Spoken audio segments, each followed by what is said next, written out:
आज हम यहाँ पर चर्चा करने जा रहे हैं अनुव्रत में मोटा मोटी में क्या करना है और क्या नहीं करना है, इन चीजों की। सबसे पहले क्या नहीं करना है इसके ऊपर आते हैं, क्योंकि वो महत्वपूर्ण आप लोगों के लिए विषय है। तो अहिंसानुव्रत या अनुव्रत लेने की कुछ पात्रताएं हैं, जैसे इंजीनियरिंग, मेडिकल, कोई सीए, इस प्रकार की जो उच्च शिक्षित होने के लिए जो बच्चे जाते हैं, तो उनको वहाँ पर एक एंट्रेंस एग्ज़ाम होती है। वैसे इसकी एक एंट्रेंस एग्ज़ाम है। एंट्रेंस एग्ज़ाम मतलब क्या कि पहले पात्रता आप में क्या आनी चाहिए? सबसे पहले पात्रता आप में ये चाहिए कि रात्रि भोजन का त्याग होना चाहिए, ठीक है? तो रात्रि भोजन का त्याग होगा। रात्रि भोजन में मुख्यतः से आपसे अपेक्षा ये है कि रात्रि भोजन में आप सूर्यास्त के पहले आपका भोजन पूर्ण होना चाहिए। अगर आप आगे चल कर के जब प्रतिमाओं लोगे, तब जाकर के और भी टाइट होता है, क्योंकि सूर्यास्त के पहले, वैसे तो आगम कहता है सूर्यास्त के पहले अंतर मुहूर्त ही पहले आपका भोजन पूर्ण होना चाहिए। तो अगर 6 बजे सूर्यास्त होता है शाम को, तो आप कितने बजे तक? 5 बज कर के 15 मिनट तक, उसके पहले, सवा 5 बजे से पहले आपका भोजन होना चाहिए। किंतु इतना कठिन कोई पालन नहीं कर पाता है, तो इसीलिए सूर्यास्त तक का तो अनुवृत्ति जो है वो सूर्यास्त के पहले। और आप लोगों के सबके पास में तो पारस चैनल है, जिनवानी चैनल है, सबके ऊपर तो आता ही है कि आज सूर्यास्त कब होने जाना है। हमारे नज़दीक वाला सिटी देख लेना, 4 महानगरों के नाम उसमें दिए रहते हैं, हमसे नज़दीक में कौन-सा है उसके हिसाब से आप कर देना, ठीक है? इसके अलावा 7 बजे तक का, जिसको ये बिल्कुल भी पॉसिबल नहीं है, उनको 7 बजे तक का रखा है। किंतु जैसे-जैसे हम ठंड के दिनों में जाएँगे, और वैसे भी उत्तर भारत में ठंड के दिनों में दिन जल्दी ढलता है, तो वहाँ पर 7 बजे नहीं चलेगा, वो आपको याद रखना है, ठीक है ना? तो सूर्यास्त से थोड़ा-सा आगे-पीछे चल जाएगा, किंतु ज़्यादा आगे नहीं चलेगा, ये आपको समझना है। घर में भी, घर के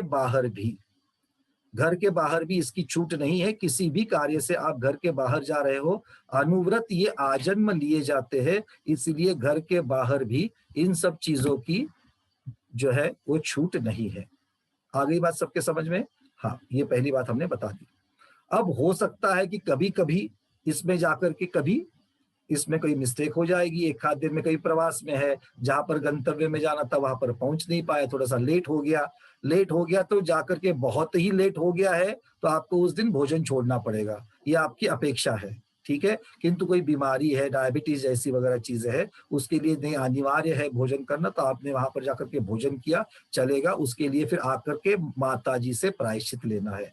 याद रखना है, जितने भी अनुव्रती जिन गुरु माँ से आप लोग व्रत लेने जा रहे हो, प्रायश्चित देने का अधिकार उन्हीं गुरु को रहता है, तो प्रायश्चित उन्हीं गुरु माताजी से ले लेंगे। आपको अनुव्रत लेने के बाद में आपको पूज्य माताजी के साथ में जो दीदी लोग रहते हैं संग में, उनका किसी का तो नंबर दिया जाएगा, तो आप लोग डायरेक्टली कर सकते हैं, मुझे उसके लिए कॉन्टैक्ट करने की ज़रूरत नहीं है। ठीक है ना? हाँ, प्रायश्चित का जो काम है, वो प्रायश्चित माताजी का काम है, माताजी कर लेंगी। ये महत्वपूर्ण बात। तो रात्रि भोजन के बारे में मैंने आपको बता दिया। अब आते हैं कंदमूल त्याग। दूसरी चीज़ जो है वो कंदमूल त्याग की है। कंदमूल त्याग भी होना चाहिए। अब कंदमूल त्याग में बहुत सारे लोगों के हमें फ़ोन आए थे कि हमें औषधि के रूप में गाजर, गाजर जो रहता है, कैरट, गाजर और उसके साथ में अदरक, गीली अदरक, ये 2 का हमें परमिशन रख सकते हैं क्या? तो पूज्य माताजी से बात करके पूज्य माताजी ने अभी उसके लिए आपको परमिशन दे दी है, ठीक है? तो आलू प्याज़ का तो त्याग रहेगा, घर में भी, बाहर में भी, सब जगह पर। किंतु अदरक, गीली अदरक, सौंठ तो चलती है, गीली अदरक और गाजर, ये 2 चीज़ों का माताजी ने छूट दे दी है, ठीक है? चलिए, अब आगे बढ़ते, तीसरी अनिवार्यता है अभिषेक पूजन। तीसरा है अभिषेक पूजन करना।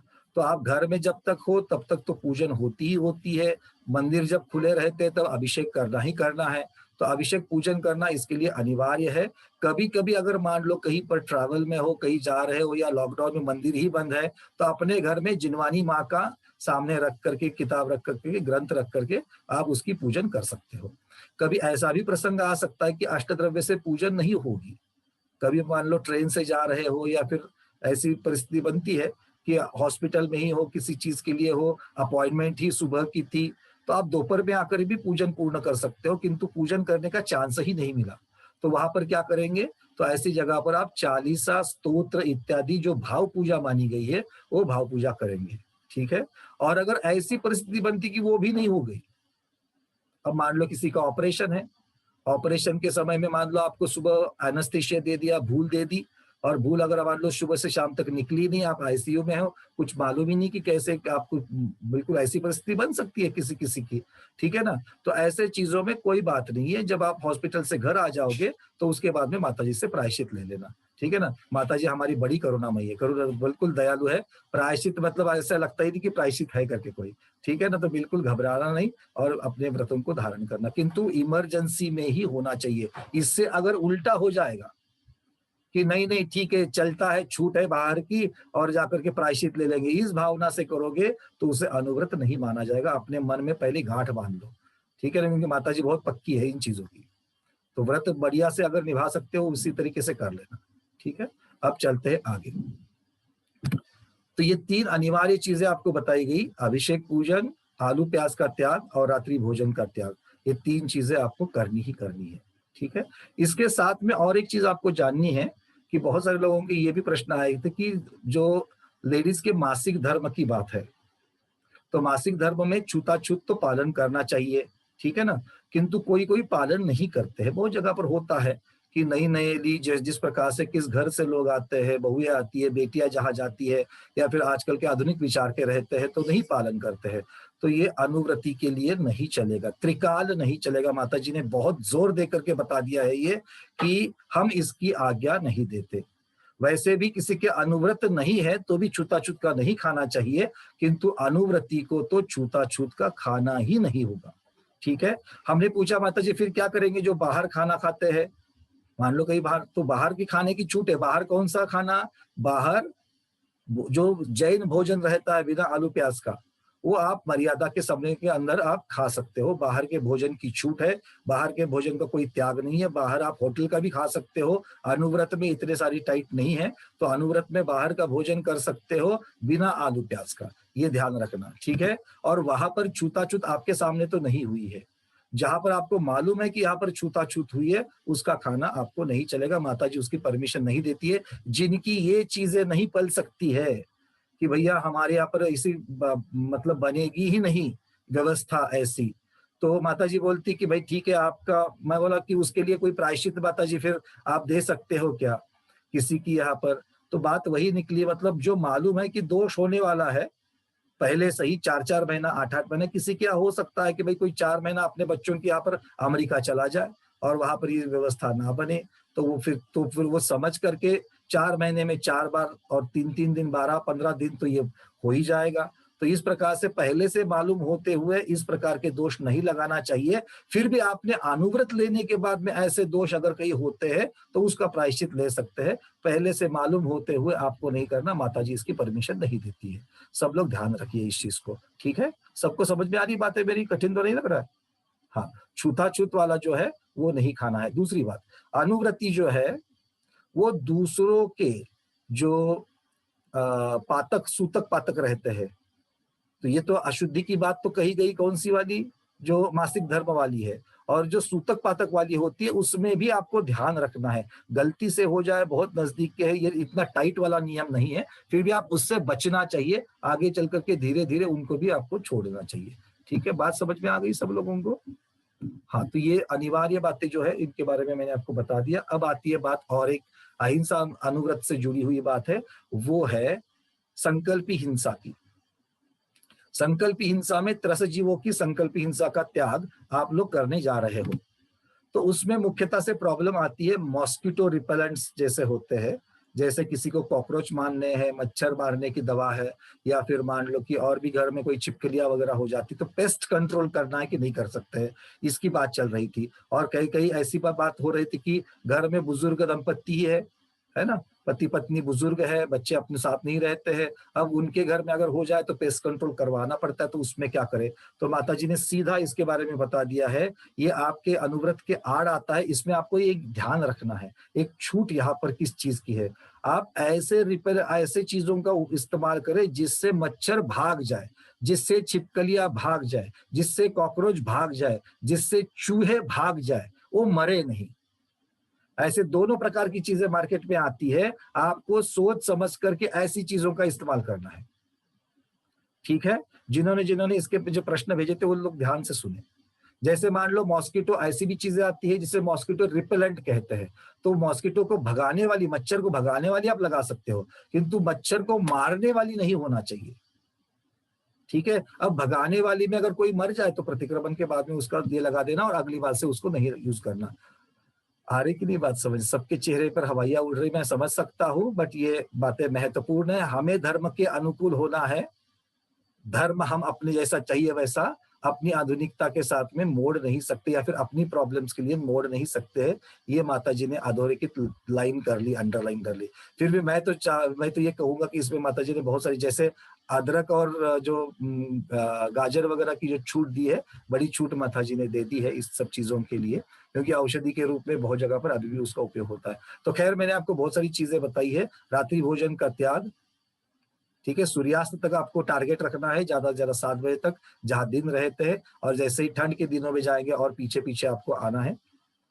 कंदमूल त्याग में आपको आलू और प्याज का त्याग, ये 2 चीजों का जो त्याग है वो आपको कम से कम करना है। गीली अदरक या गाजर, इस चीजों का जो बाकी चीजें है वो औषधि रूप में आप ले सकते हो। कम से कम 2 कंदमूल का तो त्याग चाहिए चाहिए। पूजन मैंने आपको बता दिया किस प्रकार से पूजन अनिवार्य है और किस प्रकार से आप पूजन कर सकते हो। जैसे द्रव्य से पूजन नहीं कर पाते हो तो किस प्रकार से करना है, और अगर मान लो कि इमरजेंसी में नहीं कर पाओगे तो उस समय में आपको बाद में उसका प्रायश्चित लेना है। ठीक है? अहिंसा व्रत के बारे में भी आप देखते हैं, उसके एक एक अतिचार जो है वो भी थोड़ा सा डिटेल्स में बोल लेते हैं। पहले की ये बात है कि किसी को मारना पीटना नहीं है, चाहे वो पशु हो चाहे वो मनुष्य हो। अनुव्रती किसी को भी मारेगा पीटेगा नहीं, भले उसकी कितनी भी मिस्टेक हो, जो भी हो। बात समझ में आ रही है? मारेगा पीटेगा नहीं, ये कर लेना। बच्चे भी हो, जो भी हो, मारेगा पीटेगा नहीं। उसके बाद में पालतू पशु और जो हमारे घर में जो नौकर चाकर रहते हैं, घर में रहेंगे, दुकान में रहेंगे, ऑफिस में आपके अंडर काम करते रहेंगे, ये सब जो है उनको जरूरत से ज्यादा नियंत्रित नहीं करना। जरूरत से ज्यादा नियंत्रित नहीं करना। कभी कभी क्या होता है, हमारा प्रेशर बना रहे उनके ऊपर, काम वाली के ऊपर, इसलिए हम लोग कभी कभी बहुत सारी चीजें कर लेते हैं। तो ये सारी चीजें अनुव्रति को नहीं करना चाहिए। ठीक है? देख लेना, अनुव्रत जो है, अनुव्रत आपको संसार से धीरे धीरे बाहर निकाल रहा है। एकदम से प्रतिमा जैसा एकदम से आपको अलग नहीं कर रहा है, तो आपको धीरे धीरे निकाल रहा है। तो उस तरीके से ये बातें बता जा रही है। तीसरा है, दुर्भावना पूर्वक किसी के नाक कान वगैरह नहीं छेदना। यहाँ पर शब्द दुर्भावना महत्वपूर्ण है। मतलब अपने बच्चों के वगैरह जो कान नाक आभूषण के लिए जो छेदे जाते हैं, भेदे जाते हैं, उसमें कोई प्रॉब्लम नहीं हो तो कर सकते हैं, किंतु जबरदस्ती किसी को अगर करवा रहे हो दुर्भावना की अपेक्षा से, तो वो वहां पर नहीं होगा। किसी के ऊपर अधिक भार लादना, ये भी नहीं चलेगा। ठीक है?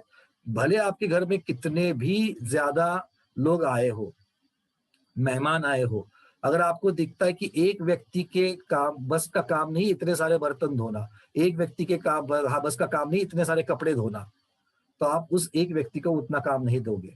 अगर आपको इसमें से कोई छूट चाहिए, आप इसमें से अकेले हो जाओ, बाकी लोगों को जो हैंडल करना है घर के लोग हैंडल कर देंगे, आप उसके ऊपर डिसीजन नहीं लेंगे। आ गई बात समझ में? हाँ, तो ये महत्वपूर्ण है कि आप किसी के ऊपर अति भार नहीं डालोगे। तो इसमें सारे लोग आ जाते हैं। दूसरा, अगर दूसरी एक बात है, अनुव्रति किसी भी प्रकार के पालतू जानवरों को पालन नहीं करेगा। कुत्ते, बिल्ली, इस प्रकार के जो जानवर है वो पालन नहीं करेगा। मतलब अगर बच्चों ने पाला है, दूसरों ने पाला है, ये उनकी जिम्मेदारी है, आपकी नहीं है। ठीक है? क्योंकि उनको खाना देना है, भोजन देना है। भले आप बोलो कि आप टाइम टू टाइम दे रहे हैं, वो टाइम टू टाइम आप अपने हिसाब से टाइम टू टाइम कर रहे हैं, उस जीव के हिसाब से टाइम टू टाइम नहीं रहता है। तो इसलिए अनुवृत्ति जो है इस प्रकार के पालतू पशुओं को वो पालेगा नहीं, ताकि वो सब चीजें नहीं। नौकर भी अगर रखे तो उनको समय पर भोजन करने के लिए वगैरह बोलना है। हाँ, आपने बोलने के बाद में अगर वो नहीं जाना चाहता है, बहुत बार होता है आपने काम वाले को बता दिया, भाई अपना अपना भोजन का समय हो गया, थोड़ा सा दो घास खा ले, ठीक है ना, थोड़ा सा खा ले, तो वो बोले कि नहीं मैं काम खत्म कर लूंगी, तो वो उसकी मर्जी, आपने बताने का काम तो कर ही लिया है। ठीक है? तो ये बात हो गई। अब आते सत्य, ये अहिंसा व्रत में इतना ही, ज्यादा नहीं है। और दूसरी और 2 बातें महत्वपूर्ण है। चलते वक्त थोड़ा सा जमीन देख करके चलना है आपको, ताकि जीव जंतु जो है वो पाँव के नीचे ना आए। जल्दी जल्दी नहीं चलना है। और दूसरा, स्नान करने से पहले, झाड़ू लगाने से पहले, जो भी आप पंचसूना करते हो, भोजन पका रहे हो, पानी गर्म कर रहे हो, झाड़ू लगा रहे हो, जो भी चीजें आप करते हो उसमें सावधानता रखना है, ठीक है ना? नहाने से पहले आजू-बाजू देखो, कोई चींटी चीर तो कुछ तो कोई तो है नहीं है। इतना देख कर के फिर नहाना चालू करो। अगर मान लो कि आपने देखने के बाद भी अगर एक आध दूसरी मरती है, उसका दोष आपको नहीं है। बर्तन जो आपका गैस स्टोव है उसको चालू करने से पहले एक बार ठीक से देख लो कीड़ा-मुंगी वहाँ पर है कि नहीं। ठीक है ना? ये सारी इम्पोर्टेंट चीज़ें हैं। और एक चीज़ है कि ये सारे नियम आपको घर में भी पालन करने हैं, बाहर भी पालन करने हैं। दोनों चीज़ों को आप ऐसा नहीं कर सकते। हाँ, बाहर जाने के बाद में कभी-कभी अतिचार लग जाता है, तो उसका प्रायश्चित ले लीजिए, कोई प्रॉब्लम नहीं है। किंतु आप व्रत लेते वक़्त इस प्रकार से व्रत नहीं ले सकते कि 360 65 दिन होते हैं, उसमें से 250 दिन मैं घर में रहता हूँ, बाकी के दिन मैं बाहर रहता तो बाकी बाहर के घर की छूट। इस प्रकार से माताजी ने मना कर दिया, बोली ऐसे अनुव्रत नहीं होते, अनुव्रत का स्वरूप ऐसा नहीं है, तो वो नहीं होगा। हाँ, बाहर जाओगे, आपका कभी-कभी अगर आपका कोई दोष हो जाता है रात्रि भोजन में, आलू प्याज में, जो भी आपने नियम लिए उसमें, तो उसका प्रायश्चित ले लीजिए, कोई बात नहीं। किंतु व्रत लेते वक़्त आप इस प्रकार से व्रत नहीं ले सकते कि मेरी बाहर की छूट। अगर बाहर की छूट रखनी है, घर के बाहर की, तो वो अनुव्रत नहीं माने जाते हैं। ठीक है? चलिए, अब आते हैं थोड़ा-सा सत्यानुव्रत की तरफ। सत्यानुव्रत में सबसे पहली बात है, किसी के साथ में गाली-गलौच नहीं करना। ठीक है ना? गाली-गलौच, कितना भी किसी के झगड़ा हो जाए, गाली-गलौच नहीं करना है। दूसरा, दूसरों की जो गुप्त बातें रहती है, सीक्रेट आपको बताया जाता है, उसको तीसरे को नहीं बताना है। ये बहुत सीधी बात लगती है, बट सीधी नहीं है। मैं इसको जानता हूँ क्योंकि मैं अनुव्रती हूँ। इतने सारे स्वाध्यायी फ़ोन करके अपने घर की बातें बताते हैं। वो बातें मेरी पत्नी को भी पता नहीं होती है, और वो भी अनुव्रती है, उसको अगर किसी ने कुछ कह लिया, तो वो मुझे तक नहीं बताती है। इस प्रकार से आपको अनुव्रतों का पालन करना है, क्योंकि ये बहुत बड़ा अतिचार माना जाता है। किसी ने आपको सीक्रेट बताया, वो बोल दिया कि किसी को बताना नहीं, किसी को बताना नहीं मतलब किसी को नहीं बताना। ये आपको पालन करना ही होगा। तीसरा है, किसकी चुगली नहीं करोगे। तीसरा महत्वपूर्ण है सत्यानुव्रत का, चुगली नहीं करना, ठीक है? उसके बाद में नकली दस्तावेज बनाना, झूठी गवाही देना, मेरे ख्याल से ये बहुत कम लोगों को अप्लाई होगा, क्योंकि कोई प्रसंग आए तो भी नहीं करना है। और ऐसा नहीं कि झूठी गवाही देने के लिए आपको कोर्ट में ही जाना पड़ेगा। आपके घर में भी ऐसे बहुत बार प्रसंग आ जाते हैं, ठीक है ना? लड़ाई अगर कोई होती, कौटुंबिक कलह होते हैं, तो भी उसमें भी झूठी गवाही आपको नहीं देना है। और यहाँ पर झूठा मतलब मोटा-मोटी में झूठा है, ऐसा झूठ नहीं बोलना कि जिससे किसी के जीव का जान चली जाए, इस प्रकार से। और दूसरे की धरोहर हड़प नहीं लेना, ठीक है ना? किसी ने कुछ रखने के लिए दिया था, वो भूल गया है, तो आपने उसको रख लिया। कोई बात नहीं, वो भूल गया है, उसको क्या है, वो तो चला गया। ऐसा भी हो सकता है किसी ने आपके पास कुछ रखने के लिए दिया था और उसकी मृत्यु हो चुकी है, वो थे बुजुर्ग, वो चले गए। अब किसी को मालूम ही नहीं है, आप उसका उपयोग अपने के लिए नहीं करोगे, उनके जो भी रहेंगे नॉमिनीज़ उनको दे दीजिए, नहीं तो आप किसी मंदिर जी में उसको दान कर दीजिएगा, किंतु खुद के लिए नहीं चलाना है। आगे चलते अचौर्यानुव्रत में चोरी की योजना बनाना, चोरी को प्रोत्साहित करना। वैसे बताने के लिए बता रहा हूँ, आप लोगों में से किसी को ये लागू ही नहीं होगा, ठीक है? चोरी का माल खरीदना, यथासंभव जो पुरुष लोग भी है, टैक्स चोरी से वगैरह जो है, ये इससे आपको जितना हो सके आपको बचना है, ठीक है? अगर पहले इतने का टैक्स बचाते थे, तो अब कम बचाओ, उसके बाद में और कम बचाओ। इस प्रकार से आपको कम-कम करते जाना यथासंभव है। मिलावट की बिल्कुल भी आपको छूट नहीं मिलेगी, मिलावट नहीं करना। अब इसका अर्थ ये नहीं होता है, लेडीज़ लोग ध्यान रखना, ये मिलावट नहीं करना मतलब अपने-अपने दुकानों में जो मिलावट करते हैं लोग, किराना माल में वगैरह, उसकी बात है, ये आपके लिए नहीं है। नहीं तो आप बोलेंगे भैया हम तो मिक्स दालों का जो डोसा बनाते हैं उसमें भी तो मिलावट करते हैं, इसकी दाल, उसकी दाल, वो सब मिलावट करते हैं, क्या वो भी मिलावट नहीं करना? नहीं, वो वाली मिलावट कर सकते हैं। अच्छे-अच्छे डोसे बना करके, प्राशुद्ध डोसे बना करके घरवालों को खिलाइएगा, ठीक है? उसमें कोई प्रॉब्लम नहीं है। आगे चलते हैं, नाप-तोल में किसी को कुछ भी कम-ज़्यादा नहीं करना। अब ये मोटा-मोटी में बताए, सब जगह पर आपको इसको लगाना ही है। अब चलते हैं ब्रह्मचर्य अनुव्रत की तरफ। ब्रह्मचर्य अनुव्रत में सिर्फ 2 चीज़ें याद रखना है आपको। पहली बात कि इसमें किसी भी प्रकार का आपके जो पति होंगे या पति के लिए पत्नी, ये 2 जो वैवाहिक साथी होते हैं, उनके साथ में छोड़ कर के किसी के साथ संबंध नहीं बनाना है। इतना ही छोटा-सा ब्रह्मचर्य अनुव्रत का यहाँ पर बात है, ठीक है ना? और दूसरी महत्वपूर्ण बात है कि आप दूसरों के बच्चों के लिए शादी ब्याह जमाने का काम नहीं करोगे। बात समझ में आती है? अपने खुद के बच्चों का कर सकते हो, जो आपके ऊपर डिपेंडेंट है, अवलंबन है, उनके कर सकते हो। मतलब क्या है, मेरे भाई का बेटा है, अब मैं घर का बड़ा हूँ, मेरे भाई का बेटा है, तो भाई ने बोल दिया भैया आप इसको देख लेना, तो वहां पर कर सकते हो, क्योंकि वो आपके ऊपर क्या है, वो आपके ऊपर अवलंबन है, डिपेंडेंट है। किंतु इसका मतलब ये नहीं कि मैं और कोई समाज के किसी के बच्चों की शादियां लगाने के लिए जा रहा हूँ, नहीं, ये अनुवृत्ति नहीं करेगा। तो ब्रह्मचर्य अनुव्रत में इस चीज को देख लेना। अब आता है महत्वपूर्ण किंतु सबसे सरल, वो है परिग्रह परिमाण व्रत। परिग्रह परिमाण व्रत में आपको एक चीज देखना है, वैल्यूएशन किसी का नहीं करना है। मतलब क्या है, अगर आपके पास में अभी मान लो 100 तोला या 1 किलो सोना है, वैसे भी है, या फिर मान लो, और ये किसी को, हमको किसी को नहीं बताना है, मुझे बताने की जरूरत नहीं है, ठीक है ना। तो ये आप, ये जो लिस्ट है, आप अपनी लिस्ट बना देना कि भाई आज मेरे पास में इतना है और इतने की छूट, अभी जितना है उससे 5 गुना 10 गुना रख सकते, कोई प्रॉब्लम नहीं है, ज्यादा का रखिए। और 2 बरस के बाद 3 बरस के बाद में इसको कम कम करते जाना है, ठीक है। अगर आपके पास में कितने ऑर्नामेंट्स है, कितने आभूषण है, मान लो 100 तोला है, तो 500 तोला का आप परिग्रह कर सकते हो। तो आपको जो ऑर्नामेंट्स है, सोना चांदी इनके जो है, उसको करना है, उसके वजन, वेट के हिसाब से करना है, ठीक है। वैल्यूएशन नहीं करना उसका, पैसे में नहीं रखना, मैं 5 लाख रुपए के ही गहने रखूंगी, ऐसा नहीं करना, क्योंकि आज 5 लाख कीमत है, 10 वर्ष के बाद में वही चीज जो है वो 10 लाख हो जाएगी। तो इस प्रकार से वो नहीं चलेगा, ठीक है ना। बात समझ में आई? तो उसको पैसे में नहीं रखना, वेट पे रखना। दूसरा, ओपन प्लॉट, जो जमीन रहती है, कितने गज तक आप रखोगे, उत्तर वाले गज में बोलते हैं, हमारे यहाँ पर एकड़ में बोलते हैं, स्क्वायर फीट में बोलते हैं, जो भी है अपने हिसाब से लगा देना। उसको भी वैल्यूएशन नहीं करना है, या फिर वहां पर ऐसे नहीं बोलना कितने स्क्वायर फीट में, वहां पर 1 प्लॉट 2 प्लॉट 3 प्लॉट ऐसे रख देना, नंबर्स में रखना उसको, ठीक है। जो बिल्डिंग्स है, घर है, उसको भी नंबर्स में रखना, संख्या में रखना, उसको भी कोई स्क्वायर फीट वाली चीज नहीं रखना। बहुत सारे लोगों के हमको फोन आया कि भैया जो बच्चे हैं वो हमारे नाम के ऊपर ले लेते हैं क्योंकि वो टैक्स में उनको कुछ बेनिफिट्स होती, कोई बात नहीं है, आप नंबर्स में रख दीजिए, ठीक है ना। और जो आपको मालूम नहीं, जिसके ऊपर आपका मालकी हक के पेपर पे बना हुआ है, आपके अंदर उसके बारे में कुछ नहीं है, उसका कुछ यहाँ पर संबंध नहीं है। कपड़े, साड़ियां वगैरह जितना भी है, उसको भी नंबर्स में रखना है, ठीक है। टोटल, अगर मान लो कि ऐसे आपको वस्त्र पहनने पड़ते हैं जिसके साथ में जोड़ी रहती है, ये सबका मिलकर के एक सेट हो जाता है, तो वो जो सेट है, अभी 50 सेट अगर आप यूज करते हो, तो 50 सेट की जगह पर 100 सेट 150 सेट इतने की मर्यादा कर लो। जब उसको चाहिए तो कम कर सकते, जैसे जेंट्स में है, एक शर्ट एक पैंट, ये और अंदर का एक बनियान, अंदर के आपके जो अंतर वस्त्र होते हैं, इन सबका मिलकर के एक सेट होता है। तो ऐसे 100 सेट रखिए, 150 सेट रखिए, जितने आपको रखिए, कम। जूतों के भी है, वो भी सेट रख सकते हैं। तो इस प्रकार से आपको अभी ज्यादा रखना है, फिर कम करना है।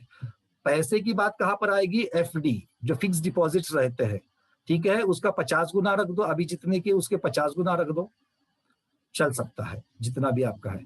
तो वो जो है, और बैंक अकाउंट में जितने भी पैसे रहते हैं, उसका सिर्फ आपका पैसे में आएगा, वैल्यूएशन आएगा, उससे बाकी का जितना भी है वो या तो नंबर में आएगा। गाड़ियां कितनी है, गाड़ी का भी आपको करना है, एक लिस्ट आप अपनी खुद को बता देना, ठीक है। ये लिस्ट किसी को बताने की जरूरत नहीं है, सिर्फ आपको साथ में रखनी है, आपके लिए है, ठीक है। तो इस प्रकार से मैंने जितना मोटा मोटी हो सके उतना मैंने आपको बता दिया कि ये इस प्रकार से आपको पांचों पी अनुव्रत जो है उसके मैंने बता दिए। तो वाहन आदि का ज्यादा परिग्रह नहीं करना, इसके साथ में जो परिग्रह जितना है उसकी चिंता नहीं करना, यह महत्वपूर्ण है अतिचार में। हाँ, आपने रख तो ले लिया, क्या रख दिया, 150 साड़ी का तो रख दिया, किंतु जो 150 अपने पास है उसमें से 50 ही आपके पास है, तो उस 50 को ऐसे मत गले से लगा के रखना कि जैसे बेटे को और अपने पुत्र को पुत्री को लगा के रखते हो, ठीक है ना। ममत्व छोड़ने की बात है, अब पकड़ने की बात नहीं है यहाँ पर, तो ये समझ लेना। तो परिग्रह जितना भी है उसमें ममत्व भाव ना रहे, ये महत्वपूर्ण चीज यहाँ पर बता रहे हैं। चलिए, मैंने मोटा मोटी में तो सारा कुछ आपको बता दिया है। अब आपके इसके आगे जो प्रश्नोत्तर रहेंगे उसको ले लेते हैं।